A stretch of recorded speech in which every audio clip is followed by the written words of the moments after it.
Scotland, and what it does, it's opening tomorrow evening, or it's being launched tomorrow evening at the County Museum here in Letterkenny. It celebrates the work of Donegal men and women in Scotland over 50 years, between 1940 and 1990. Packy Boner is going to launch the exhibition with the new Cathaoirleach of Donegal County Council, Paul Canning. And I'm delighted that the Heritage Officer with the County Council, Joe Gallagher, has joined me now in the studio to talk a little bit more about it.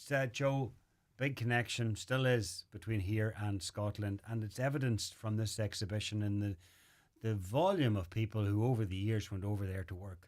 Well, that's it. We wanted really to record their stories, and hear their accounts and also the images that they had of their time working in Scotland. And I suppose really many families in Donegal would have had that experience of family members going over to work in Scotland on a seasonal basis. And then, of course, some of them settled there and raised their families and then moved back to Donegal in latter years. So those connections are very strong. And, the types of employment that they did was really quite diverse. And we were as keen to capture as many of those as possible. And people were great about coming forward with photographs and accounts of family members. And they were very proud, and rightly so, of their family members who worked there. I was going to ask you about that because you made a call out some time back for information from artefacts and photographs or details of family members who had worked. And the response was good. The response was overwhelming, really. We were spoiled for choice at the end of the day for many of the occupations. Good. And what sort of occupations? Well, I suppose in the early days it would have been from the period that we're talking about, 1940, you would have still people going over there, women especially going over for herring gutting. So the fishing was very important.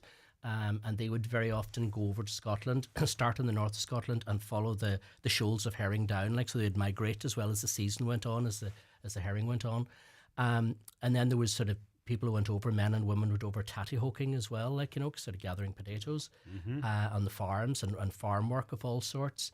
There was men then who went to work on construction sites and in tunnels and, the tunnel tigers and so on. But in all types of construction as well. The building of the Forth Bridge in the 1950s, the late 1950s, early 1960s. So some of the work would have been seasonal, but others might have treated the work as seasonal and gone over to work for 6 months of the year, even if it wasn't construction or something, and then came back maybe for the summer. Oh, that's it, yeah. Especially, particularly around Christmas time, a lot of people came back because there really wasn't perhaps the work there, depending on the nature of the work that they were doing. So a lot of people came back at Christmas time. People came back again sort of in early July during the Glasgow Fair, the first 2 weeks of July, or the Edinburgh Trades, the last 2 weeks of July, depending on where they were living and working. What you'll also find as well, is really interesting if you look at the family histories, is that there was a lot of marriages around Christmas time in the New Year and also in July, because that's when people were free to enjoy themselves and family members could attend. So, marriages here or there? Both places, yeah. All right. Both places. I suppose it depends really sort of where they were. There's quite a number of Donegal people who got married in Scotland. There's quite a lot of people sort of who'd come back and then got married sort of when they weren't working over there seasonally as well. But then I suppose in latter years then, the occupations changed. People moved into more professional occupations as well.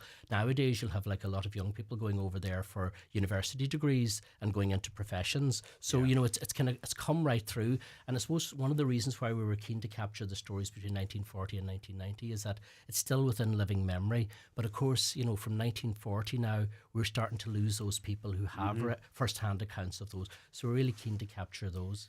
And the early accounts would have been of a welcome that's nothing like you would get today. There was a lot of kickback. Oh, absolutely, yeah. From a number of different angles. It was quite a big upheaval, kind of leaving home, particularly if you were the first in your family to go there. You might know neighbours or maybe some relations that would have gone there.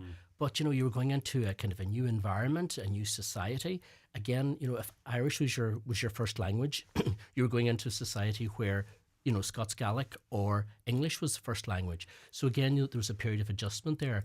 But I suppose once then certain members became established, Irish people from Donegal became established, they, family joined them, or relations or neighbours joined them. So they built up sort of these kind of communities. And then, of course, when when people got into positions of management, like say whether they were gaffers on a building site or manager in a company, sometimes they would bring over people from Donegal, or they would go recruiting people from Donegal to work because they knew they were good workers. Only natural, I suppose.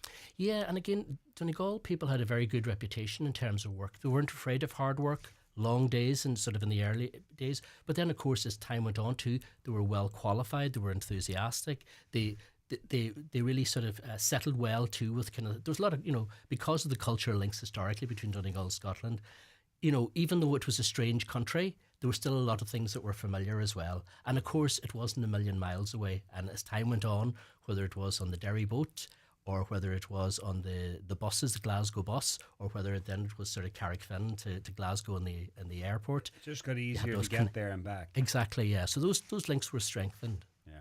So what form does the exhibition take? Yeah, it's multifaceted really, but I suppose we tried to focus very much for the exhibition on the images, the photographs that people submitted, the photographs that we also identified from national collections in Scotland. So there's large panels with kind of lots of images that people either provided or we got from institutions. And again, there's captions on those. There's some first-hand quotes as well from people. There are a small number of recordings as well available for the launch. And we've got a larger archive to draw on as well over the course of the exhibition. So people can listen to the first-hand accounts as well of those. There'll also be, because we're focusing the panels on the exhibition on the visual, the booklet then will contain some of the information about sort of the different occupations. So there's a 100-page A5 size booklet as well, which is free and accompanies the exhibition, and people can get that. But then over the course of the exhibition, which, like you said, will open tomorrow night in our county museum on the High Road here in Letterkenny at 7 o'clock. It'll run then until January, so people will have plenty of opportunity to come and see it.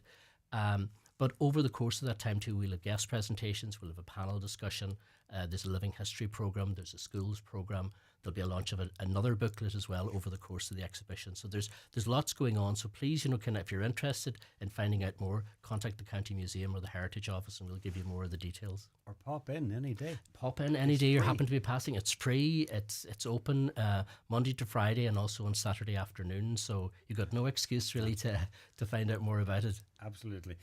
And after that, come January, is it going on tour?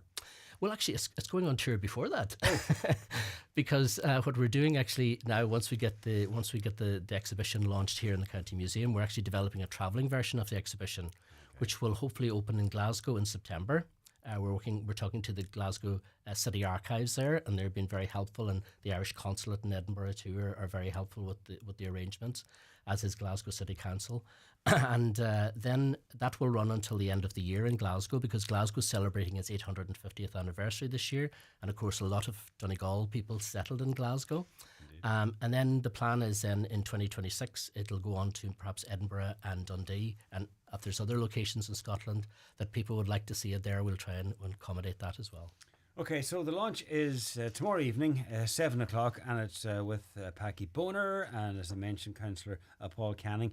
Packy, a good example of somebody from here going over there to make their way in Scotland. Well, who better could we get? He's not only has he got sort of the name recognition, but again, his job essentially was based in Scotland. We associate him with Celtic for many, many years, but it's also indicative too, I suppose, like his story is indicative of, here's someone from Donegal, worked very hard at his profession, who achieved the highest levels in his profession.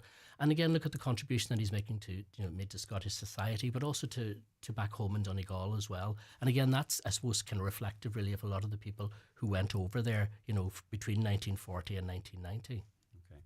Well, listen, it's going to be open after Friday. It's going to be open daily at the County Museum down on the High Road in Letterkenny. Well done, and well done to, I'm sure it wasn't just you, there was a team behind it. No, and actually if I could say, I would like to thank my colleagues in the Culture Division. So we have our County Museum, County Archives, the Heritage Office, the Regional Cultural Centre, and also our cross-border partners, the Mellon Centre for Migration Studies. And again, it really wouldn't be possible, without the support too from the Heritage Council, who provided funding as well for the exhibition. Okay. Officially being launched tomorrow evening and open then after that. Joe, thanks very much. Thanks very much, Joe.